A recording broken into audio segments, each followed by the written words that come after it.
प्रश्न है, ट्रैक के किनारे खड़े एक लड़के ने पाया कि कोई अप ट्रेन उसे 8 सेकंड में पार करती है, जबकि अप ट्रेन से दुगुनी लंबाई की ट्रेन एक डाउन ट्रेन उसे 20 सेकंड में पार करती है। तो दोनों ट्रेनों को पार करने में, एक दूसरे को पार करने में कितना समय लगेगा? ट्रैक के किनारे खड़ा ये एक व्यक्ति है, उसने ये पाया कि एक जो ट्रेन है इसे 8 सेकंड में पार करती है। कितने सेकंड में? 8 सेकंड में। फिर इसने कहा इससे दुगुनी लंबाई की ट्रेन, अगर इसका अब इससे दुगुनी लंबाई की एक ट्रेन है जो कि डाउन ट्रेन है, इसने कहा है डाउन ट्रेन उसे 20 सेकंड में पार करती है। अब इससे दुगुनी लंबाई की ये है, तो इसका मतलब इसकी लंबाई अगर 200 ले लो तो इसकी 400 होगी, अगर इसकी 100 लूंगा तो इसकी 200 होगी, मैं इसकी 200 लूंगा तो इसकी कितनी हुई? 400। ऐसे, क्योंकि इससे दुगुनी लंबाई की डाउन ट्रेन है जो उसे 20 सेकंड में पार करती हैं। तो दोनों ट्रेनें एक दूसरे को पार करने में कितना समय लेगी? अब दोनों ट्रेनें अगर एक दूसरे को पार करेगी तो कितना टाइम लेगी?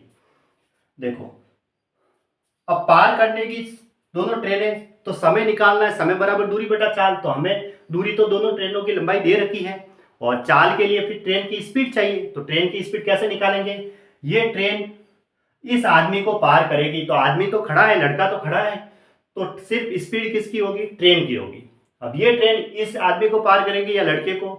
तो लड़का तो खड़ा है, तो स्पीड किसकी होगी? सिर्फ ट्रेन की होगी, क्योंकि लड़का खड़ा है, उसकी स्पीड नहीं है। तो स्पीड कैसे आती है? सब चाल बराबर दूरी बटा समय, इसके इसमें भाग दे दो, 200 बटा 8 कर दूं और इसमें 400 बटा 20 कर दूं, तो डायरेक्ट मुझे मीटर पर सेकंड में मिल जाएगी। 4 से काटूंगा 2 बार और ये 20, तो कितना आया? इधर तो आया मुझे 25 मीटर पर सेकंड और इधर कितना आया? 20 मीटर पर सेकंड। ऐसे, क्योंकि चाल बराबर दूरी बटा समय, और दूरी तो किसकी होती है? सिर्फ इस ट्रेन की लंबाई होती है, आदमी की तो लंबाई नहीं होती है। ये इसको पार करेगी तो ट्रेन की लंबाई होगी, आदमी की तो लंबाई नहीं होती है। ऐसे, अब हमें ये ट्रेन एक दूसरे को पार करेगी तो कितना समय लेगी? समय बराबर होता है दूरी बटा चाल। तो दूरी तो दोनों की लंबाई दे रखी है, 200 प्लस 400, क्योंकि ट्रेन ही एक दूसरे को पार कर रही है, बटा 4 स्पीड है, जो दोनों एक दूसरे के विपरीत आ रही है, डाउन ट्रेन है दूसरी वाली, तो सापेक्ष काल का योग होगा, इसकी 20 है और इसकी 25 है, दोनों की जोड़ दो, 25 प्लस 20 कर दो, इसे समय आ जाएगा सेकंड में। तो 600 ऊपर हुआ, नीचे कितना हुआ? 45। अब 5 से करता है तो काट दो, या 3 से काट दो, 5 से काट देते हैं,